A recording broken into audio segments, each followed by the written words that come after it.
Good evening all, and welcome.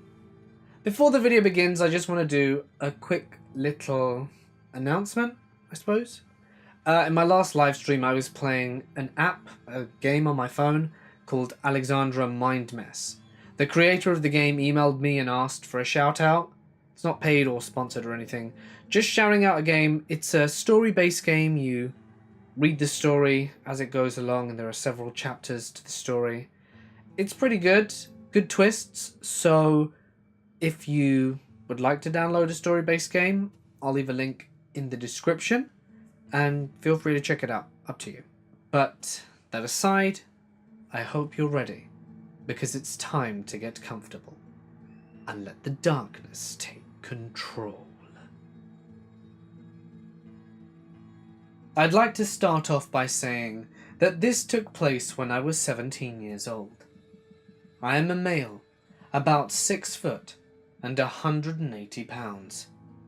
I was born and lived for part of my life in Russia. So therefore, people say I look very scary and mean. I live in Lower Michigan now, and have lived there for the past few years. Keep this in mind, since this information is important for later in the story. I decided to go for a night ride down a main highway to clear my mind from everything that was going on around me. About 15 minutes into the drive, my gas light popped on. There was a gas station 2 miles ahead, but the only problem was that I hated that gas station. It is well known for human trafficking in the state of Michigan. Now, I've never had a problem myself, but I have seen creepy-looking men preying on younger girls before. I just thought about finding a different gas station, but I didn't want to run the risk of running out of gas. I decided to stop at that gas station, since I really didn't want to have to call my mum and dad at 10 p.m. on a Saturday night to pick me up because I ran out of gas. I was glad to see that nobody else was there pumping gas, so I picked up my pump and started to fill up. Just as it was almost full, 2 more cars pulled up at the same time. The first car was a nicer looking Chevy Impala. The second was a van with no tinted windows, and nothing seemed off about it. The van parked at the pump right behind the Impala, which kind of gave me a weird feeling. 3 people jumped out of the Impala. 2 of them looked to be ladies in their mid-40s, and they walked into the gas station. As I finally noticed the third person in the car, I was fired up to see what I saw. It was a girl, around 16 or 17. She was absolutely beautiful, with black braided hair, and looked as innocent as could be. It looked like she was looking for something in the trunk.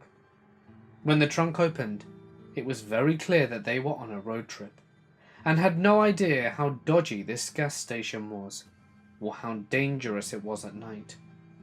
Although I may look like a mean guy, I have a soft side when it comes to the ladies. My soft side kicked in, as I decided I should walk over to let her know that I was going to stay here until they left to make sure that they would be safe. As I was about to put the nozzle back into the pump, I noticed a man jump out of the van. He had short hair, with a scraggly, greasy beard, and was very large, a lot bigger than me. Red flags started flying everywhere as he started walking over to her. This is when I noticed another man in the driver's seat, as if he was ready to take off whenever it was necessary. I was about to speed out of there when I realized I wouldn't be able to live with myself if I let something bad happen there. So, I began walking towards the girl, making sure to get in between her and the van, so I could block the path to the van if something went wrong. As I was walking over to them, I noticed he was talking to her in a very soft voice. "Hi, miss. I have a problem with my pump. Would you please help me?"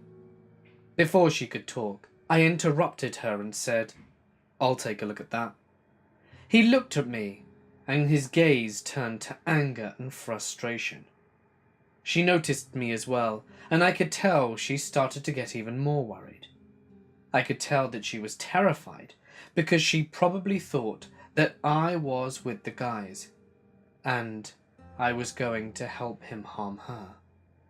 Like I said earlier, my scary look did not help her feel safe.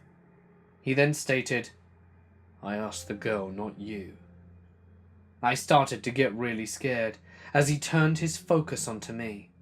In a trembling voice, I managed to stutter, "No, it's okay. I'll look at it." He got even more angry and stepped back. I used that time to step in between the girl and the guy, and I told her to get back in the car and looked back at the guy. He smelled like he hadn't showered in months. The man started walking back to the van, when I noticed the girl was still hiding behind me, and I got frustrated to see her standing outside of the car. I turned to her and stated, "Look, I need you to get into the car and lock the damn doors," in a stern voice. The man started walking over with a big grin on his face, and was now holding a very large crowbar. The girl was still standing behind me, since she was far too scared to run into the gas station. This is when I realized she did not speak English. As he got closer and closer, the more scared I became. As if a miracle was supposed to happen that night, another car pulled into the gas station. 4 men around their mid-20s stepped out. They saw what was going on, and it was clear to me that they knew the dangers of this gas station also. And they began walking over to us. And I'm not gonna lie, but these men looked like a bunch of badasses. When he was about 4 feet away, he reached out. Now I do not believe a girl should ever be hit, nor even with a flower, but I had to. I turned around and shoved her into the car and shut the door as quickly as I could. The man was furious. He grabbed me and slammed me to the ground. When I looked up, I braced myself to be hit with the crowbar he was holding. As I tensed up, I could feel him being torn off me. I was so scared I was crying at this point. The group of men wrestled with the guy for a couple of seconds as the van sped away. The man was hitting the guys with the bar and was able to slip away off into the woods. When the man was gone, I let the girl out of the car. She was still crying, and so was I. She jumped out of the car and into my arms, and I managed to choke up the words and asked if she was okay. I swear on my life I'm not making this up, but she spoke to me in a trembling voice that sounded like Russian, and asked if I spoke the language. Of course I did, since I used to live there, and she didn't let go of me for what felt like hours. I didn't care though. It made me feel good that I was able to comfort her, until the people she was with came out the store and the police got there. The police unfortunately said that they couldn't do much, except to keep their eyes out for another occurrence, since their license plate was covered, and the man had gotten away. It turns out she was with her mum and a translator, and were on their way back to their hotel for a meeting with a few people for a music performance for her, or something like that. She told me about how she visited the White House and a couple of other states. She went on to say that they were on their way to see Lake Michigan, since it's been one of her mother's dreams to see it one day. A couple of days later, there was a report of 2 men at the local Target store walking around aimlessly stalking women. It spread like wildfire throughout the town. One of the men's description was the same as the one I gave, and after that incident, nothing else out of the blue happened, since it was a small and quiet town, with not a lot going on. I am 19 now, and she is 18. We both remember every second of the incident. The fact that all of this took place in just under 2 minutes is hard to fathom. She is now back in her hometown and her home country. I still keep in touch with her and her family to this day, and she is doing very well. She's very strong and was able to move on with her life without having 2 bad forms of PTSD from the event. She claims it was a good learning experience, and she is a lot more careful when she is at a place that she's not familiar with. I still wonder to this day if I were put there for a reason that night instead of somebody else. I wonder what would have happened to her if I had left right away like I wanted to. I hate to think about what would have happened to us if other guys didn't stop to see what was going on. About a month after the incident, I fell into a depression and started heading down the wrong road. After help, therapy, and knowing the men were caught, and her strength to move on, I am doing better today. But I know for a fact I'll never be the same. A couple of months after the incident, I was reading an article online when I saw that 34 men were arrested for a prostitution sting. And I kid you not, the man that I saw had his jail mugshot in the article. I was more relieved to see that they were finally facing the consequences. I informed the girl and her family that the men were caught and will be spending a lot of time in prison. So parents or guardians, keep a very close eye on your loved ones, since you never know what could happen. There are some sick people out there, and could be as near as in your hometown. I am from Florida, which is honestly just a crazy state in general, with a lot of weirdos and generally people you would rather not meet. For most towns, the general rule is that you shouldn't go anywhere by yourself at night, because things can take a turn for the worse very quickly. My story happened a couple of months ago. I was at a gas station, getting something to drink, and I was parked pretty close to the front door, because it was pitch black outside and it was about to storm. The part of town that I was in has a reputation for drugs and sometimes gangs, so you always have to be on alert, which is why I carry pepper spray in my car. On my way back to my car, this random 6-foot-tall guy, who looked like your stereotypical creeper with only a couple of teeth, comes up to me and asks if he could wash my windshield for a few dollars, because he has no money and needs gas. Mind you, it's 11 at night, and he claims that his truck is parked by one of the pumps. So I instinctively looked around and didn't see a truck anywhere. He seemed a little bit sketchy and kept inching a little closer to me each time. I was getting rather scared, being a 5'4" 19-year-old girl, and told him that I was okay and that my boyfriend would clean it for me. As I'm explaining this, he proceeds to grab my arm and wrist and is pulling me away from the store and to the back of another building that is right next to the gas station, but not lit up by any of the lights. That is when I start yelling and calling for help, as I stupidly did not have my phone on me, as it was still in the car. While I'm doing this, he starts freaking out, so I take the opportunity to yank my wrist away from him as he cusses me. I run and get into my car and begin to drive away. When I turn, I see that he runs away, so I call the cops and explain what happened, and I waited for them to just get there, as I just sat there in silence, wondering if any of this really happened to me. I was absolutely stunned. By the time the cops got there, the man was gone. They investigated the scene and called and explained that they found some rope, duct tape, and a small hunting knife in a book bag.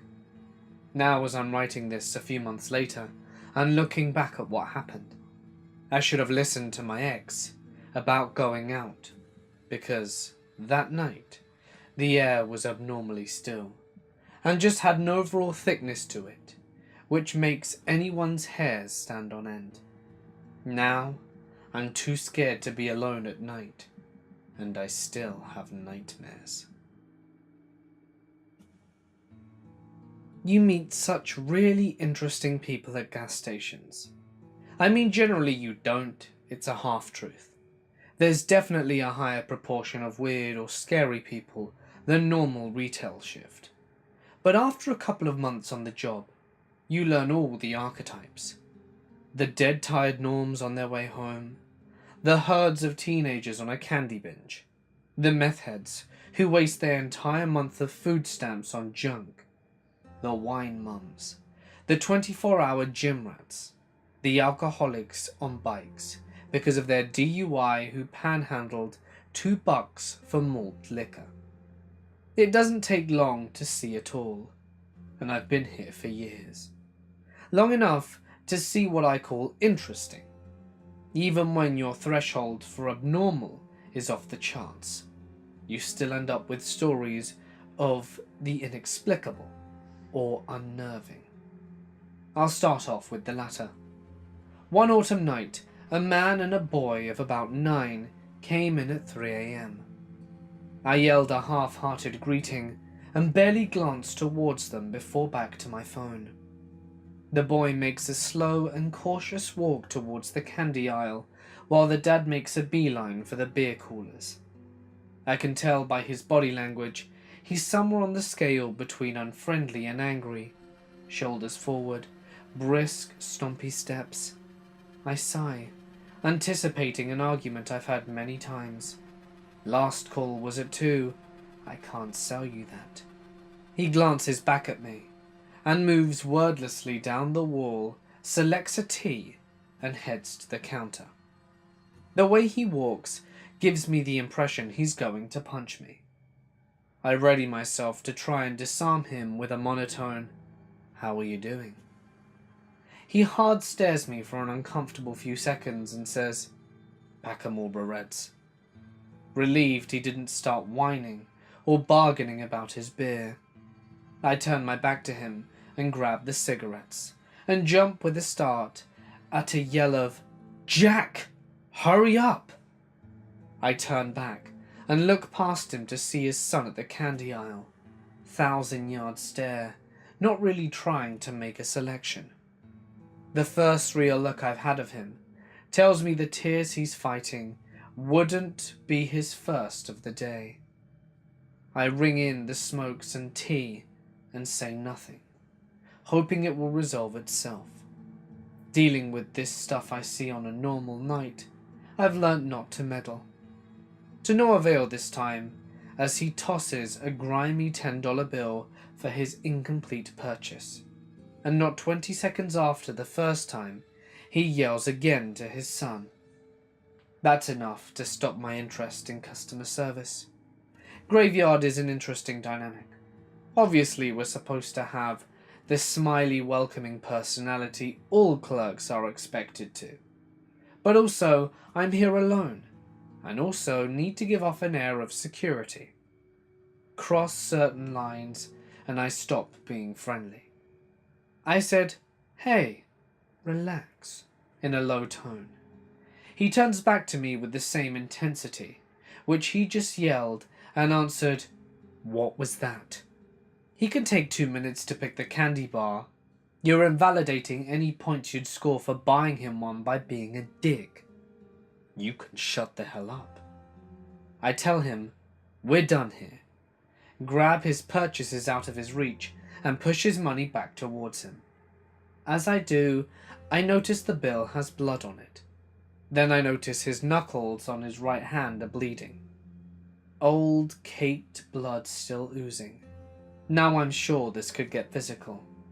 I'm a solid 3 inches and probably 40 pounds larger than him, but who knows what crazy has in his pockets.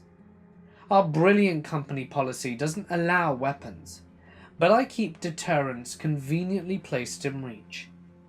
I position myself to grab the pry bar and I tell him, "I bet your boy would like to leave now. He can keep the candy." He gives me the same long, unsettling stare and replies, calmly, "I'll be right back." I didn't stick around to see what he had in mind. I ran and locked myself in the back office and dialed 911. I felt a little stupid describing a run-in with a guy who may just be an asshole. but I watched on the cameras as he rummaged in the back seat, as I described to the operator, and she asked, "Did he have a little boy with him?"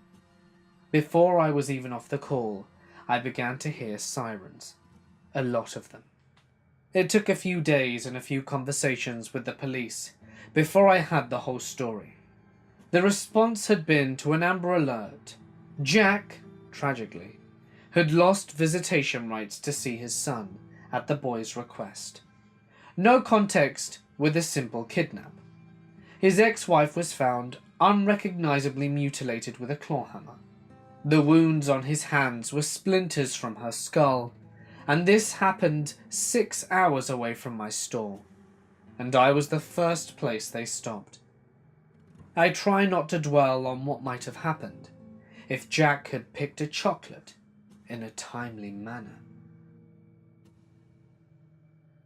I was with my dad on our way to New York City, and we stopped at a gas station very early in the morning, at around 8 a.m. I was very young at the time, around 7, and I was sitting in the back seat of the car with my Walkman on and my headphones on, playing Pokemon Red on my Game Boy Color.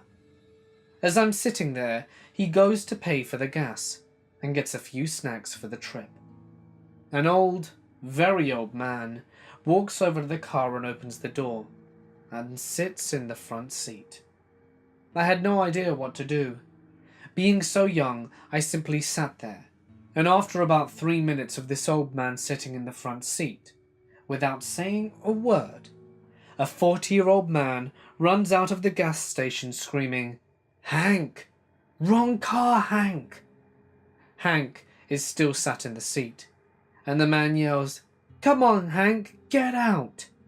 "Kid, I'm really sorry. This is my father. He's a little confused." And after a few more attempts, Hank finally got up and left.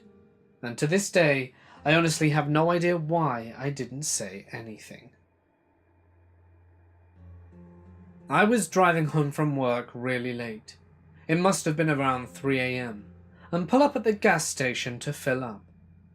I take one of the rear pumps, and I'm just minding my own business, when I notice a girl park her car not too far from me, come out and start filling up herself. She isn't dressed appropriately for the weather. It's freezing cold, and she's wearing this blue, shimmering sequin dress. She looks like she's just come out of the clubs and is making her way home. That's when something else catches my eye, or rather my ear. I hear some people approaching, loud and obnoxiously.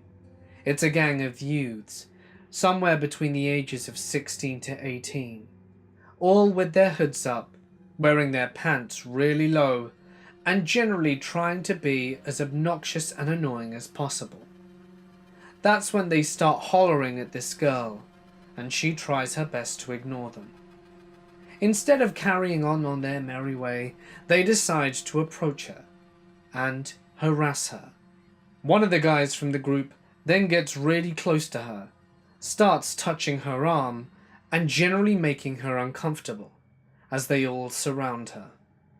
I'm not a very confrontational kind of guy, and don't really want to get involved in the situation, but it's really getting on my nerves. I'm about to make my way over there to try and reason with them, when this girl, who hasn't said a word, pulls the pump out of her car and starts spraying each of these guys, then yelled in a very authoritative tone to get away or that she would burn them alive, and she pulls out a lighter from her pocket. These guys ran like crazy. I think this chick was either super brave or super crazy. Either way, they fled, and she was gone shortly after paying for her gas. I don't even want to know the kind of questions she got from the attendant, but I don't think the police were called. At least I didn't hear any when I left. I'm glad to see that girl could defend herself. One night in the summer of 2002, my wife and I had just finished dinner, and were watching a Friday night movie together. We lived on the second floor of an apartment complex that had a main floor apartment and a second floor apartment, one on each side of the lot, that was separated by a driveway, with 2 single-car garages on the end closest to the entryways. She got up to take the dishes to the kitchen while I continued watching. But after just moments, she called me over. "Joel, take a look at this." Curious. I looked, and she was at our front door, which she had opened to have a better look outside. I walked over to see what was going on. "Look," she said, pointing towards the driveway. "There's a car parked in front of our garage." Sure enough, there was a small 2-door Honda like she'd said. At first I rolled my eyes, thinking, well, if I need to get my car out of the garage, the neighbors better tell their guests to get a move on. I shrugged and turned to get back to my movie. But then something caught my eye. There was a driver and passenger in the front seats just sitting there, really still. The car key had obviously been turned to the off position, as there were no lights on it at all. I just watched for a few seconds, thinking to myself that if they had arrived, they would get out of the car at any second. If they were leaving, they'd start it up. But they just sat there, still. Something seemed off, so I decided to wait 10 more seconds. Still no movement from either of them. So I opened the door and stood at the top of the stairs. I couldn't see either one of their faces, so assumed they were unaware of me. "How's it going, guys?" I yelled, but not too loudly. I was trying to sound cordial. The driver leaned over, and once he saw me through his window, he seemed to freak out. The guy next to him waved his arms as if he were saying to get out of there. The driver started the car, put it in reverse, and laid foot on his gas pedal. The Honda went straight back and crashed into an SUV, which was parked not too far behind it. Plastic and glass went everywhere, and my wife screamed. Before I could do everything, they threw it in drive and once again laid into the gas. The Honda must have been supercharged because the tires smoked and screeched as they peeled out of our driveway. But they didn't even stop to see if there was oncoming traffic at the street, which passed right by our apartment. Just as the pedal hit the metal, they shot out of the driveway, crossed the street with a smash, and continued going straight down the street ahead, which led to a cul-de-sac. There was no stopping them. The engine roared as they drove straight ahead, and within seconds crashed into a cinder block half wall that the house at the end of the cul-de-sac had, which thankfully, looking back, had been constructed in their front yard. The car crashed into the wall, and rubble seemed to have exploded everywhere. The Honda came to rest on the middle of the heap and was stuck. Smoke and steam were coming from the hood now, and all of the owners in the cul-de-sac were in their front yards in shock, but no one dared approach the car. My heart was beating so fast, and just when I thought to call the police, one of the neighbors yelled that they had done so. Just then, the car started going forwards and in reverse, back and forth, trying to get free from the rubble they were stuck in. At first it seemed hopeless, but it quickly became obvious that they weren't getting out of the car, and they were determined to get out of the rubble. I could hear them grinding the gears, and the bottom of the car scraping. The tires were beginning to smoke too. My wife and I were standing in the driveway, watching this all happen in complete disbelief. But just when I felt confident they were stuck for good, the Honda finally broke free, and it rolled back into the cul-de-sac but then stalled. I don't know how to explain it, but my instincts kicked in. Something told me to run inside, grab my rifle and magazine, and to chamber around. I was in and out faster than lightning. The adrenaline was kicking in, and I could feel my heart pounding so hard in my chest. My wife had walked to the very edge where our driveway connects to the cross street by now. "I have an assault rifle," I shouted as loudly as I could to all the people of the cul-de-sac, "and I have a round in my chamber. The safety is on." "Put that away," an older gentleman yelled at me. Just then, they got the car started again. It took them several attempts to grind it into first gear, but they finally got it, and they floored it once again. This time, they were heading back out the cul-de-sac, and on a path aimed directly at my wife. She turned and ran for it, passing me very quickly. "Get around a corner," I yelled. They saw her make the corner and decided I was next, and were driving straight for me. Although I was scared out of my mind, those guys were actually going to try and run my wife over. I shouldered my rifle and aimed right at their faces, and flipped the safety off, letting my finger slide over the trigger. I never thought for a second I would actually be in a situation where I had to take a human life. A million thoughts passed my mind in a flash. I was shaking like a leaf. I don't think I could even breathe, I was so scared. I decided if they got to the cross street of the cul-de-sac and kept on their course, I would have no choice. Please God, don't make me do this. I began to squeeze the trigger. This was it. Just then, the driver saw my barrel pointing between his eyes. His eyes got real big real fast, and at the very last microsecond, he cranked his wheel to the left and they almost spun out of control, but barely made their escape, eastwards down the street. My wife was huddled on the ground with her hands over her mouth, shaking and crying. Thank God she was otherwise okay. We were able to give the police the descriptions and license plates, but I have no idea what became of our dos locos cholos. My friend Tony worked at a gas station. He was doing the night shift, and at about 3 a.m, some crazed tweaker runs in and starts knocking everything on the shelves down.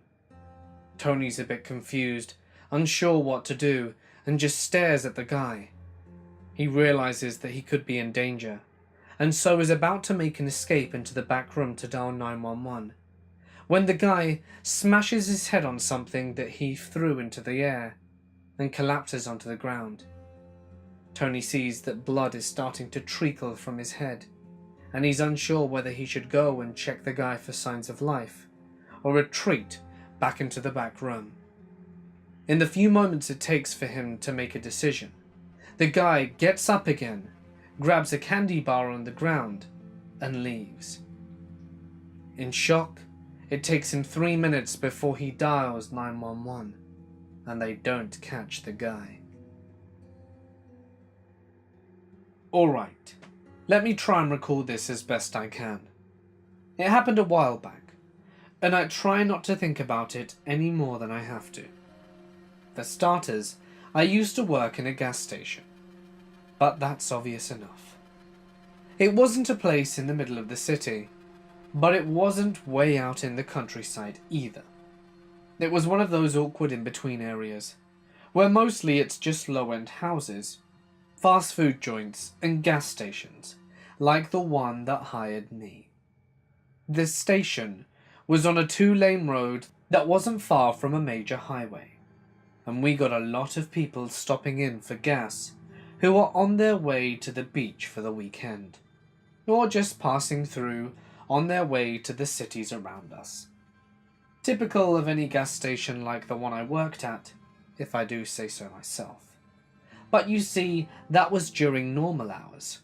Once the sun went down, oh, that was when the fun really started.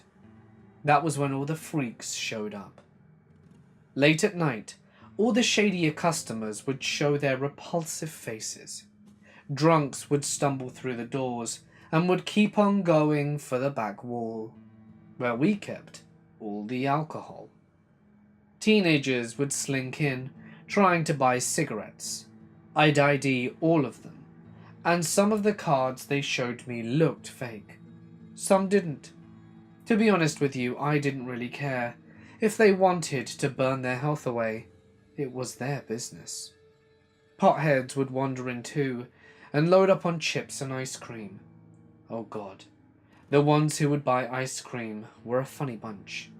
More often than not, they'd ask for a spoon with their ice cream, and we only had the crappy plastic kind. I had one idiot stand there for 20 minutes, trying to scoop the dessert into his mouth with one of those bendy spoons. One time, a guy shoplifted the store right in front of me around midnight. Then he walked outside, called the cops on himself, and just stood there in the parking area, waiting for them to arrest him. I'd followed him outside and asked him what his deal was. He looked at me and said he just wanted a place to sleep for the night. I hadn't expected that, but told him that if he wanted to sell the story, then he should have kept running. That he did. He walked off the property and down the small road, and I heard sirens not long after that. But I suppose I should tell you about the big one. The guy who made me quit my job. I have a tendency to ramble, and like I said, I try not to think too much about this guy. It was another graveyard shift, another night of my life spent behind a cheap wooden counter. I was pissing my life away, but I was doing it for money, so it's all good. And I was better off than most people who walked through those doors anyway. It was 2:20 a.m. or so. I remember staring at the clock in boredom, watching the 2 dots of the display tick on and off as it counted the seconds. That was when I heard the bell over the door, and I looked up to gauge the person who had just stepped into my little world. He was only a little over 5 feet, and looked like he could be 50 years old easily. His skin was rough and saggy. His arms and legs were dotted all over with tiny white hairs, matched by equally white hairs, which hung down in long reams from his head. It was scraggly and matted together. You know how hair gets if you don't take a shower for 2 days? This guy looked like he'd spent 2 weeks without the good graces of any shampoo. He slowly walked his way over to the counter, mechanically, like each step was a deliberate action. Finally, he makes it over to me, and he thumped his hands onto the counter for support. His hands were crisscrossed with various varicose veins. They looked like cracks in broken glass. Lines of black grit ran underneath the edges of his fingernails, and he finally opened his mouth to speak, and gave me a good view of his slimy yellow teeth. Disgusting. He asked in a croaky voice where our bathroom was, and I just pointed sternly towards the back corner of the room. There was a little hallway which held doors to the storage room, and one small bathroom. He lumbered off in that general direction, and I silently thanked God that the weirdo was out of my face. I heard the doors click shut. Once again I was by myself for the most part. The station was silent for 5 minutes, then 10, 15. It started to get weird. How long was this guy going to take in the bathroom? If this were a normal-looking guy, I wouldn't have questioned it. But the man in there was anything but normal. At the 20-minute mark, I journeyed out from behind my counter and towards the bathroom. I knocked on the doors a couple of times and asked if the guy needed any help. I heard him mumble from the other side that he was fine, but he didn't sound all that fine to me. I wasn't about to argue with him though, so I just walked back over to the counter and sat down in my chair. Another 10 minutes went by, and that guy still hadn't come out of the bathroom. I was getting agitated at that point. Eventually I started hearing a noise. At first, I couldn't really tell what it was, but it didn't take long to figure out. I was hearing moaning. I started walking back towards the bathroom once again. This time, I could tell as I neared the door that something definitely wasn't right. It sounded like the man was in pain, maybe even afraid. Sheepishly, I knocked on the door once more, and for a while he didn't respond. But eventually the man managed to choke out 2 simple words: "Help me." His moaning was getting louder, and turned to yelling. I started hearing banging coming from the inside of the bathroom, and I could even feel it shake the floor just a little. I went for the knob, but of course the man had locked himself into the bathroom, and hadn't gotten around to actually trying to unlock it. I was panicking a little. I didn't know if this was just a bad case of the runs or something like that, or if this was something more serious. I started to think that the latter was true, but there was a rancid stench that was beginning to make its way out of that damn bathroom. It could have just been some horrible diarrhea, I thought, and I shuddered a little bit at that. I shouted at him to open the door. He had to unlock it if he wanted help, of course, but he wasn't listening to me. He'd started babbling some incoherent nonsense about how he had to keep the door locked, because he was only safe in that room. They were coming for him, he said. I kept shouting at him to unlock the door, but he was off on a horrible tangent about how they were coming for him, and how they had finally figured him out. All the while, his slurred speech was punctuated by cries for help. He just kept shouting for help. I kept hearing banging. I was freaked out, and in that moment, I didn't figure I had the time to call the cops or anything like that. The man's speech was trailing off, and it sounded like he was in a very bad way. I'd like to say that I didn't freak out, that I knew what to do and handled the situation in a respectable way, but I did none of that. I spent the next 5 minutes pacing in that little hallway, my hands pressed to my head in desperation, while I tried to think of something, anything to do. The man's yelling and flailing had stopped. I noticed, and I was desperate to do something. Finally, I was struck with inspiration. I went into the storage room next to me, and I grabbed a rolling dolly that we used to sometimes move the heavier crates around. Then I rushed back into the hallway, and with all the force I could muster, which must have been a lot thanks to the adrenaline, I bashed the door wide open. The smell that hit me almost made me want to throw up right there and then. I dropped the rolling dolly and stumbled away from the room gagging. I almost fell over, but I steadied myself on a wine shelf. I had to take a moment to catch myself, and it felt like I was going insane. It really struck me that I needed outside help, so I did what any sensible person would have done. I called the police. I assumed the worst. In that moment I saw the man. It had looked like he was certainly dead. He was sprawled out on the tile floor, half-heartedly resting against the wall.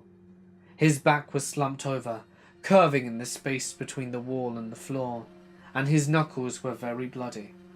And pockmarks in the wall, which were also licked with blood, made it fairly obvious he'd been punching around. It was obvious enough where the smell was coming from. That man was sitting in a putrid film of brown liquid. Oh yes, he crapped himself. He wasn't even on the toilet, for Christ's sake. I was still on the line with the police. I did my best to describe the scene to them, as much as I really didn't want to know what had happened to the guy in the bathroom. I figured he could still need help. I announced to the operator that I was going back in, and I held out hopes that he was still alive, but feared otherwise. I guess I really went back into the hallway just out of morbid curiosity more than anything else. I had to pull my shirt up to cover my face with it, to keep the smell from overpowering me, but it didn't do much. The guy had a yellowish powder all around his nose and mouth, as well as a little froth in the corners of his lips. His eyes were bloodshot and glazed over. I said to the operator that it looked like he overdosed on some drug. I couldn't take it anymore, I had to go outside for some fresh air. I was groggy, mortified, and depressed. A man had just died next to me.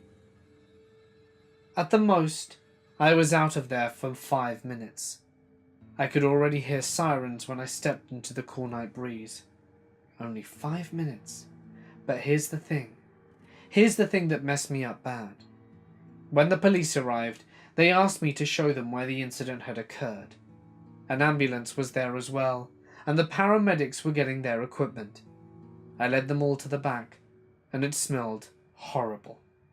There were still punch marks in the wall, and there was still some of that drug-powdered dust on the floor. But the man who'd been lying there was gone. He was just gone, like he hadn't even been there.